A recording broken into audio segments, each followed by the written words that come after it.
मसीह इतिहास में ये इतनी महत्वपूर्ण है कि चारों सुसमाचार में इसका वर्णन है। इस नाटिका के द्वारा हम आप सभी को प्रतीकात्मक अर्थ समझाना चाहते हैं। उस समय विजयी राजा आमतौर पर घोड़े पर सवार होकर आते थे, जो शक्ति और युद्ध का प्रतीक था।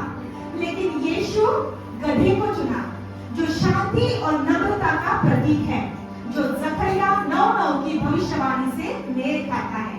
अपने राजा को देख, वह तेरे पास आता है, वह धर्मी है और उद्धारक है, नम्र है और गधे पर वरन गधी के बच्चे पर सवार होकर आता है। आज की कहानी उसी गधे पर आधारित है कि जब यीशु हजारों लोगों के बीच उसका इस्तेमाल करता है तो कैसे वो घमंड से भरता है, अपने काल्पनिक विवेक शक्ति का इस्तेमाल करे। आपके सामने ये कहानी एक शिक्षा को लेकर आ रही है कि अगर आपके साथ यीशु है तो चाहे आप कितने भी कमजोर या तुच्छ हो, फिर भी यीशु लोगों के बीच में आपका सम्मान करेगा, आपकी प्रतिष्ठा करेगा। लेकिन अगर यीशु चला जाए तो आप शून्य हो जाओगे। तो इस नाटिका में मुख्य किरदार की भूमिका में हमारे बीच हमारे कलाकार आएंगे और मैं सबसे पहले बताना चाहूंगी बड़ी खुशी के साथ कि इस नाटिका को लिखने का अनुग्रह पाया है पवित्र आत्मा के द्वारा। तो क्यों ना हम पवित्र आत्मा को धन्यवाद दें और तालियों को बजाएं। गधे की आवाज दे रहे हैं और कुत्ते की भी आवाज दे रहे हैं मिमिक्री आर्टिस्ट हमारे बीच में है विश्वास शेटे और म्यूजिक दे रही है शिवा दी क्वीन। अब आ रहे हैं मुख्य किरदार हमारे बीच में। जब वो वहां से चलते हुए आएंगे मेरे प्रियो, तो हम अपनी तालियों को बजाएंगे। मुख्य भूमिका में है अदियल, जो यीशु का कैरेक्टर कर रहे हैं, जो आज छोटे से यीशु को हमारे सामने जीवित करने पर है। Praise the Lord, hosanna. और दो चीजें शरण्या और अनाया, ये इन दोनों ने यीशु के लिए बड़ा काम किया। इन्होंने गधे को छोड़ा। गधे का मालिक लियोन, इसने यीशु की आज्ञा पाकर गधे को जाने दिया। ओहो, यरूशलेम की खूबसूरत कन्याएं जो कपड़े धोने नदी पर जाती है, लेकिन गधे की धुलाई करके वापस आती है। मीनू, आरती, रोजी, अंशिता, केरेन, हमारे बीच में एक कुत्ता भी है। अपने से भी बड़े जानवर से पंगा लेने का साहस रखती है। उसकी कनकाठी पे मत जाइए, उसकी आवाज को सुनिए। और अभी हमारे बीच में आ रही है गधे की माँ, जानवी। ओहो, देखो, अपने नादान बच्चे को जीवन की उत्तम शिक्षा देती है। अब हमारे बीच में आ रहा है मुख्य किरदार यीशु के बाद, जो है गधा सियोन। मूर्खता से समझदारी की ओर दौड़ता हुआ। आज बहुत से गधे समझदार होने पर है। अपनी तालियों को बजाइए। Thank you. आज इन सभी को आप नाटिका में देखने पाओगे।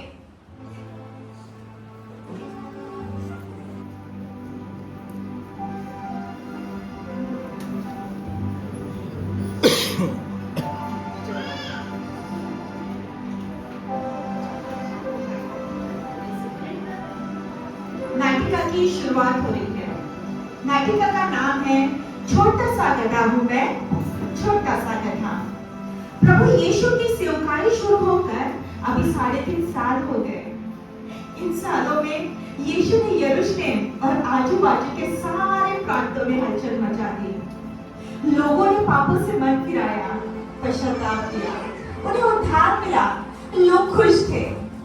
यीशु ने भूखों को रोटी दी, अंधों को आंखें, बहिरों को कान, लंगड़े को पैर, टुंडों को हाथ, लोग खुश थे। यीशु ने व्यभिचारी और पापियों के पापों को क्षमा किया, लोग खुश थे। उसने कई मुर्दों को जिंदा किया, लोग खुश थे। लोग तो उसे मसीहा जानकर राजा बनाना चाहते थे, लेकिन उसका राज्य पृथ्वी का नहीं था। अभी अभी यीशु ने 2 अंधों को दृष्टिदान दिया और यीशु यरूशलेम में विजय प्रवेश करना चाहते थे। उन्होंने अपने 2 चेलों को आज्ञा दी कि सामने के गांव में जाकर मेरे लिए एक गधी का बच्चा लेकर आए। भाग 1। गधे का बच्चा आंगन में अपनी माँ के साथ खेल रहा था। वो बड़ा प्यारा और मासूम सा देख पड़ रहा था। गधे का बच्चा अपनी माँ से कहता है, माँ, हमें किसने बनाया?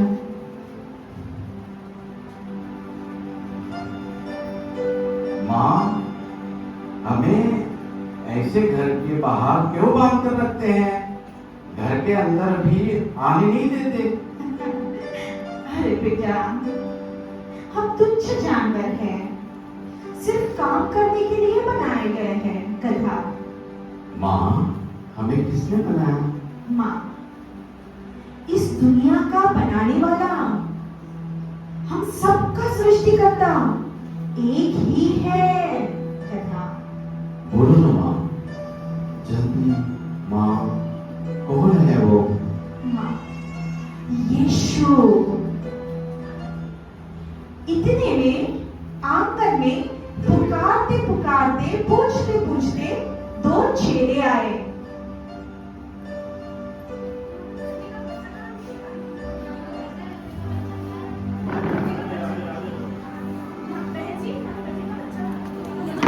सामने पे आपको एक गधे का बच्चा बना हुआ मिलेगा।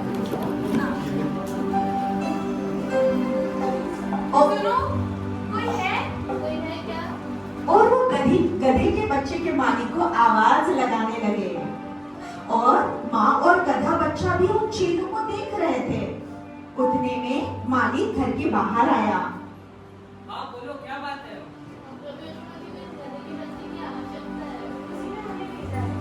अच्छा ठीक है, लेके जाओ।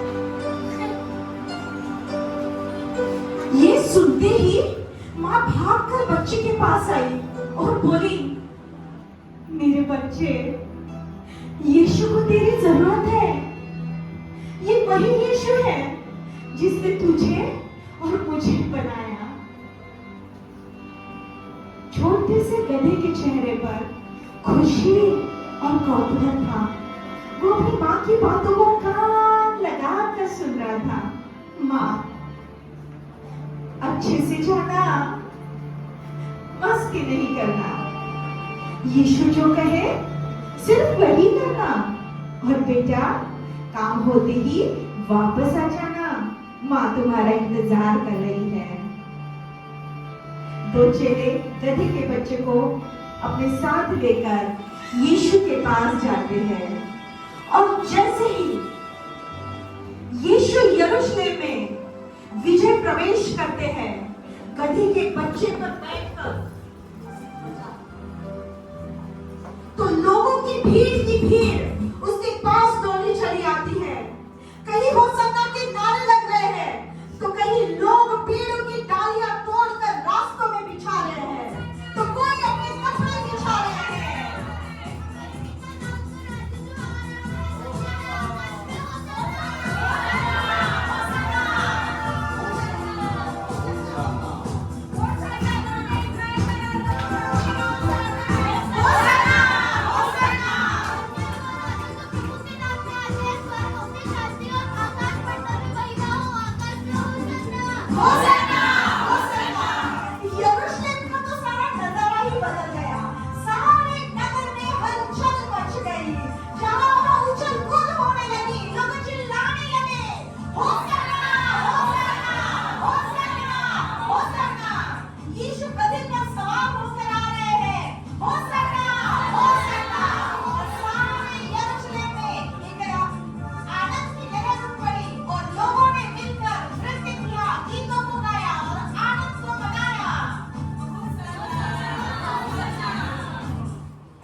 लिए अनोखी थी। उसे लगने लगा वो एक सेलिब्रिटी हो गया। देखो तो जरा कैसी तंग साहब जैसे चल रहा है वो। साला मैं तो साहब बन गया। उफ, अपनी मस्ती में वो तो एक बात भूल ही गया कि माँ उसका घर में इंतजार कर रही है। रास्ते से जाते जाते एक आवारा कुत्ता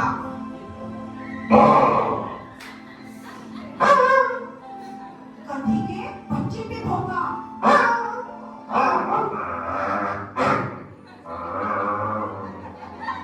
बच्चे ने गुस्से से उस कुत्ते की ओर देखा।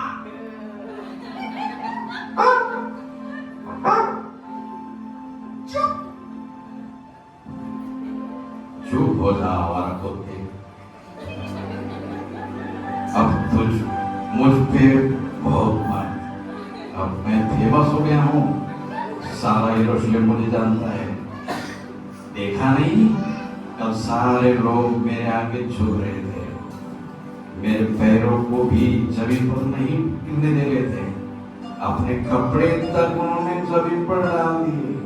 तो कुत्ता है, कुत्ता मैं साहब हूँ।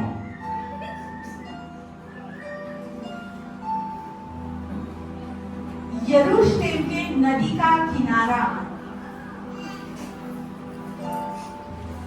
यरूशलेम की खूबसूरत कन्याएं जो नदी पर अपने कपड़े धोने आई थी। कथा थोड़ा सा आगे गया और नदी के किनारे यरूशलेम की खूबसूरत महिलाओं को कपड़े धोते हुए देख रहा था। और वो आपस में कल की बातें कर रही थी और गधा खड़ा रहकर सुन रहा था। वो कपड़े धोती और नीचे फैलाकर उसे सुखा देती। वो फिर से कपड़े धोती और नीचे फैलाकर सुखा देती और आपस में फिर से यीशु की बातें करती और खुशी से जोर जोर से हंसती।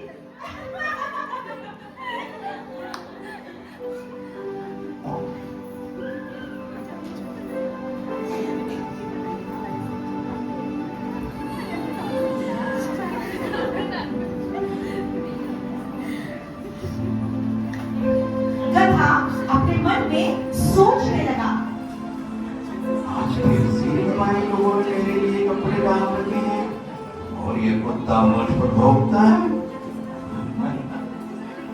अब जैसे ही मैं इन कपड़ों पर से जाऊंगा, ये सारे लोग मेरे आगे झुकेंगे।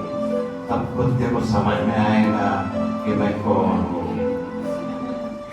बेचारा गधा अपने ख्याली पुलाव के साथ उस बिछाए हुए कपड़ों के ऊपर से गया ही था कि सारी महिलाएं भागती आई और गधी को इतना मारा कि वो चिल्लाने लगा।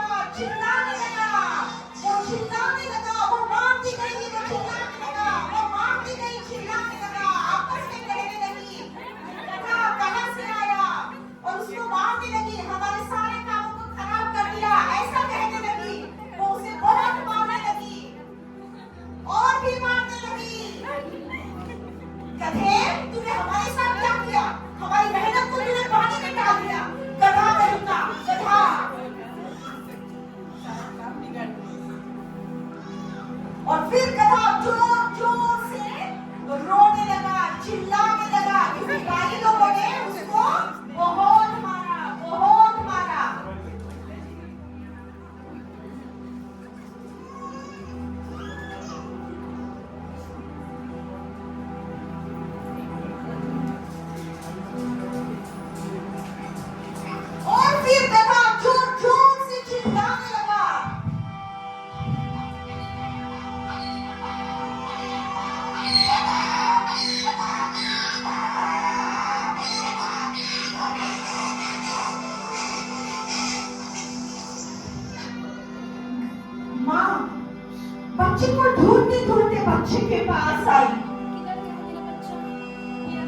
माँ, मेरे बच्चे, ये क्या हुआ तुझे?